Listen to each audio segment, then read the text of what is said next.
안녕하세요. 이강사의 무법지대입니다. 개인회생 문의를 주시는 분들께서 다 되시는 줄 알고 이것저것 물어보시는데 간혹 조건에 충족이 안 되는 분들이 계세요. 그래서 오늘은 어떤 경우에 개인회생이 진행이 쉽지 않은지 설명을 드리려고 합니다. 기본적으로 개인 파산은 하나도 갚지 않고 빚이 다 없어집니다. 개인 회생은 3년 동안 제가 버는 소득에서 최저생계비를 차감하고 남는 돈을 갚으면 돼요. 그리고 나머지 모든 빚에서 3년을 갚은 나머지 채무는 없어지는 겁니다. 개인회생 개인파산 무조건 접수를 한다고 되는 건 아니고요. 법원에서 다 검토를 하죠. 추가 서류를 요청하기도 하고, 개인파산은 하나도 갚지 않고 없어진다고 했죠. 탕감이 되는 것인데 당연히 개인회생은 일부 갚아야 되니 개인파산 절차가 조금은 더 까다롭게 검토를 하게 될 수밖에 없죠. 개인회생은 웬만하면 인가가 되는데 여기에서 정말 중요한 사실 하나가 있는데 바로 청산가치 보장의 원칙이라는 게 있습니다. 내용이 무엇이냐면 내 재산이 있을 경우 그것만큼은 갚아야 되는 거예요. 개인 회생을 할 때. 개인 파산도 마찬가지입니다. 내 재산이 1,000만 원 정도 있다. 그럼 빚이 10억이든 100억이든 다 없어지지만 그 1,000만 원은 채권자한테 변제를 해줘야 돼요. 개인 회생의 경우에는 내가 벌어서 갚는 거죠. 내 재산을 갚는 게 아닙니다. 만약 내 재산이 1,000만 원이고 내가 매월 200만 원의 소득이 있다. 그러면 1인 가구 최저생계비로 124만 원 정도 차감하고 60만 원을 1년 갚으면 720 정도고 3년을 갚는다라고 하면 약 2,200만 원 정도 갚을 거예요. 내가 갚는 돈이 2,200만 원이기 때문에 내 재산 1,000만 원보다는 크죠. 그래서 문제가 없는 거예요. 근데 만약에 반대의 상황이라고 하면 내가 벌어서 갚는 돈이 2,200만 원인데 내가 자동차도 있고 예금도 있고 보험도 있고 뭐 이것저것 다 더해 봤더니 4,000만 원의 재산이 있다고 할 경우 내가 갚는 2,200만 원보다는 4,000만 원이 크죠. 그래서 4,000만 원만큼은 갚아라 라고 하게 돼요. 만약에 파산을 했다면 파산했을 때도 4,000만 원 재산은 갚아야 되는 거잖아요. 그래서 내 재산, 즉 청산가치라고 하는 것에 대해서 만큼은 변제를 해라 라고 하는 것이에요. 요새 전세 사기가 기승을 부리고 전세 사기는 대출을 받을 때 종류가 나뉩니다. 알아보시면 내 전세자금 대출이 어떤 방식으로 대출을 받았는지 알 수 있어요. 질권 설정이나 채권 양도의 경우에는 내 재산으로 잡히지 않아요. 전세계약 기간이 끝나면 임대인은 그 보증금을 바로 은행으로 줍니다. 저한테 오는 게 아니죠. 내 재산이 아닙니다. 하지만 신용대출일 경우 제가 신용대출을 받아서 그걸 전세 보증금으로 넣었을 수 있죠. 그럼 계약기간이 끝날 경우 임대인은 그 보증금을 은행으로 주는 게 아니고 저에게 돌려줍니다. 그럼 제가 받아서 그걸 은행에게 갚는 거죠. 이럴 경우 저에게 돌아오죠. 전세 보증금이. 그래서 제 재산이 되는 겁니다. 아까 말씀드렸던 청산가치의 보장의 원칙에 따르자면 이 보증금은 재산으로 들어가야 돼요. 재산이 예를 들어서 2억이다. 내가 전세자금 대출이 신용대출인데 2억이 잡힌다. 그럼 어떻게 2억을 갚겠습니까? 3년 동안 2억을 갚아야 돼요. 안 되죠? 그래서 법에서는 개인회생이 3년 안에 어려울 경우 기간을 5년까지 늘릴 수가 있습니다. 2년 더 늘릴 수 있어요. 5년으로 늘려도 2억을 갚으려면 얼마를 갚아야 되나요? 지금 제가 계산기가 없지만 아무리 따져도 2억을 갚으려고 하면 5년에 2억을 갚으려면 1년에 4천만 원씩은 갚게 되는 거죠. 4천씩 갚아야지 5년 되면 2억 정도 되죠. 그럼 1년에 4천만 원을 갚는다는 건 한 달에 300만 원 이상을 갚아야 되는 거잖아요. 그죠? 그럼 저는 생활이 불가능하죠. 제 소득 자체가 300만 원이 안 되면 개인회생이 불가능한 거죠. 그러면 이런 분들은 주변에서 누군가 도움을 주거나 뭐 기타 여러 가지 방법을 강구해 봐야 돼요. 개인회생이 가능할 수 있는 방법이 뭔지 쉽지가 않다는 말입니다. 반대로 질권 설정이나 채권 양도를 하신 분들은 이게 내 재산이 아니에요. 그래서 재산 목록에 들어가지 않기 때문에 별다른 지장이 없는 것이고요. 자, 개인회생을 하는 경우 중에 제가 사기 피해를 당한 경우도 있죠. 저희 의뢰인 분 중 한 분도 지금 사기를 당하신 분이에요. 이것도 이제 문제가 되는 게 뭐냐면 내가 돈을 대출 받아서 이 사람에게 건넸어요. 근데 저는 사기를 당했습니다.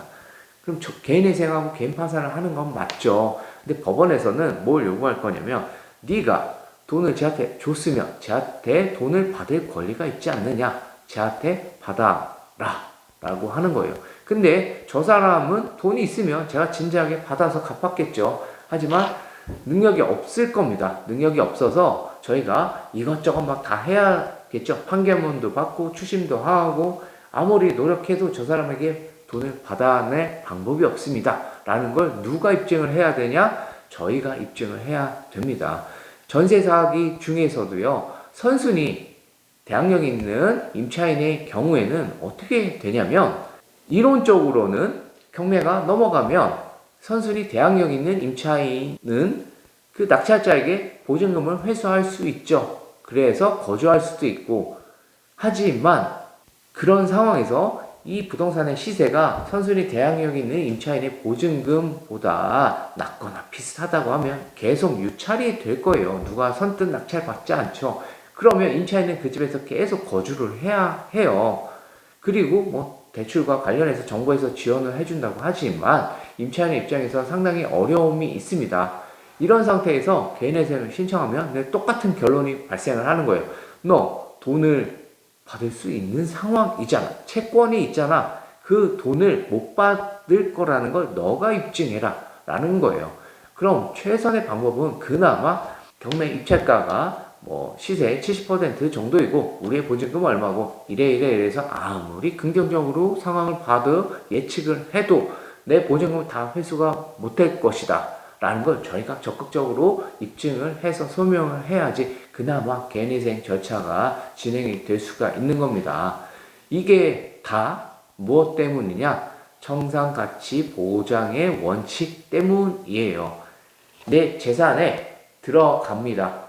이런 받은 채권도 소명을 해야 되고 우리가 못 받는다는 걸 입증을 해야 돼요. 법원에서 그걸 너의 받을 수 있는 돈에 포함하라는 것이고 제가 전자소송 화면으로요 어느 부분이 달라지는지 한번 숫자상으로 보여드리도록 하겠습니다. 자, 같이 보시죠.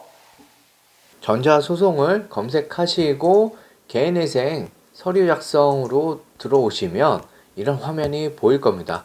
간략한 내용으로 제가 개인회생 작성 방법과 필요 서류는 이전 영상에 올려놨고요. 지금은 그걸 설명드리는 게 아니고 전세자금 대출이 신용대출인 경우와 담보대출, 즉 질권이나 채권 양도의 방식으로 대출을 받았을 때는 어떤 차이점이 있는지 지금 숫자로 제가 보여드릴 거예요. 본인이 무슨 대출인지 모르면 은행에 물어보시면 다 알 수 있습니다. 기본적으로 3년을 변제한다라고 했을 때요. 뭐 나머지 내용은 다 넘어가고 전자소송에선 자동 작성이 됩니다. 자, 은행 대출을 받았는데 지금 한국주택금융공사에서 신용보증을 해줘서 제가 전세자금 대출 신용으로 받았다고 가정하고 넘어가고 있어요.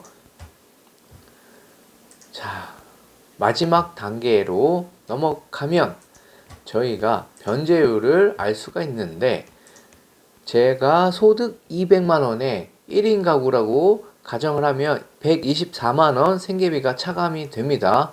그럼 월평균 가용소득은 75만원 정도 되고 3년을 갖게 되면 2,700 정도가 갖게 된다는 가용소득을 볼 수가 있어요. 변제 내용 미리 보기를 클릭하시면 어떤 방식으로 갖게 되는지 나오죠. 채권자들에게 제가 갚는 75만 3,267원이 38만원, 7만원, 13,000원씩 분배가 된다는 뜻이에요. 저는 총 2,700만 원만 갚으면 나머지 돈을 안 갚을 수 있다는 뜻인데, 지금 변제율이 그래도 낮은 편이죠. 보통 30%는 갚게 됩니다.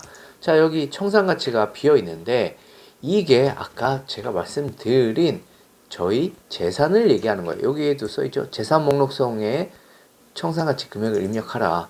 재산 목록은 개인회생 신청서 작성하면서 같이 제출하는 거예요. 내 현금이 얼마고, 예금이 얼마고, 보험이 얼마고 등등등 입력하는 건데, 만약 지금 다른 건 대충 넘어가고요. 전세자금 대출을 2억 받았다. 그런데 그게 한국주택금융공사 보증을 통해서 받은 2억이다. 그럼 내 재산이라는 거예요. 계약 기간이 끝나면 이 돈은 임대인이 은행한테 주는 게 아니고 저한테 줍니다. 그러니 내 재산이고, 자, 면제 재산은 뭐 나중에 설명을 드릴게요. 이 금액만큼은 이제 뺄 수 있어요. 이걸 빼봤자 1억 5,300 정도 빠져나가는 겁니다. 1억 5,300이 내 재산이 되는 거죠. 면제 재산은 뭐 지금 기준으로 경기도 인천 4,800, 서울은 5,500인데 이 금액은 뭐 경우에 따라서 살펴봐야 돼요. 간단하게 이 금액, 면제 재산을 차감하더라도 1억 5,300은 내 재산이라는 뜻이에요. 여기에 1억 5,300을 써야 된다는 뜻이고, 그럼 청산가치는 1억 5,300인데 내가 벌어서 갚는 돈은 현재 가치가 2,500 정도 된다는 거죠. 무조건 이 돈 이상은 갚아야 돼요. 자, 계산기를 두드려 봅니다. 1억 5,300만 원은 갚아야 되는데 5년을 갚아도 1년 동안 3천만 원 이상 갚아야 돼요. 그럼 12개월로 나누면 250만 원 이상을 갚아야 됩니다. 그런데 제 소득이 세후 200일 경우 250만 원을 어떻게 갚나요? 말이 안 되죠? 이런 경우는 문제가 있는 거예요. 그래서 전세 계약을 어떻게든 정리를 해서 보증금을 낮추고 이사를 가는 방향으로 처리를 해야겠죠. 아니면 내 소득이 뭐 더 많아져야 된다는 건데 현실적으로 그건 어렵고, 이런 상황은 왜 변제 계획안이 잘 안 나오는 거예요. 불가능하다는 거죠. 그래서 집을 옮기고 나서 개인회생을 신청하는 게 현실적인 방법이 되는 겁니다. 그런데 만약 이 대출이 신용대출이 아니다. 그럼 이 임차 보증금은 뭐 내 돈이 좀 들어갔다고 치고, 뭐 내 돈이 1,000만 원 정도밖에 안 들어갔다. 그럼 밑에도 1억 1천이 아니고 1,100만 원 정도 될 거예요. 이 면제재산 신청은 뭐 굳이 할 필요 없는 거고, 청산가치가 1,100 정도죠. 이게 질권 설정이나 채권 양도를 가정했을 때 얘기를 하는 겁니다. 지금. 그럼 여기에도 1,100만 원이 들어가겠죠. 제가 벌어서 갚는 돈이 1,100만 원보다는 크죠. 이런 개인 회생이 통과가 될 수 있다는 뜻이에요. 질권 설정, 채권 양도는 담보대출 같은 거예요. 계약 기간이 끝나면 집주인이 저한테 돈을 안 주죠. 그 돈은 누구한테 주느냐? 집주인은 은행한테 바로 줍니다. 그래서 제 재산으로 보지 않을 수 있어요. 하지만 신용대출은 저한테 주죠. 그래서 제 재산으로 보는 거예요. 물론 변제계획안이 작성이 가능하면요, 한 8천 정도 되면 어떻게든 꾸역꾸역 갚아 나갈 겁니다. 갚을 수 있어요. 8천 정도면 5년으로 치면 1년에 1,600, 12개월로 나누면 한 130만 원, 한 달에 130만 원 갚으면 돼요. 130만 원씩 갚는다 라고 치고 변제계획안 통과되면, 자, 이 8천만 원은 계약 기간이 끝나면 제가 돌려받죠. 그러니 저는 뭐 적금 든 거랑 비슷한 셈이 되는 거예요. 지금 쉽게 이해가 안 될 수도 있는데, 추가적으로 궁금하신 건 저에게 문의를 주시면 제가 이해가 될 수 있도록 설명을 다시 한번 드리겠습니다. 오늘은 개인회생 진행하실 때 신용대출이냐, 질권설정, 채권양도냐, 어떤 차이가 있는지 간략하게 설명을 드렸고요. 개인회생 진행하실 어려운 상황에 놓이신 분들은 사무실 홈페이지에 댓글을 주셔도 제가 답변을 담당 변호사를 통해서 드릴 수 있을 테니까요. 법률사무소 국민생각이라고 검색을 하시면 무료 상담 할 수 있는 댓글 창이 나올 겁니다. 비공개 온라인 상담, 여기 글을 남겨주시면요, 개인회생 파산 담당 변호사님이 댓글 남겨주시거나 제가 참고하고 제가 도움을 드릴 수 있는 내용은 제가 또 답변을 드릴 수 있고요. 개인적으로 블로그나 유튜브나 편하신 곳에 문자로 남겨주셔도 됩니다. 시청해주셔서 감사드리고 다음에 뵙겠습니다. 감사합니다.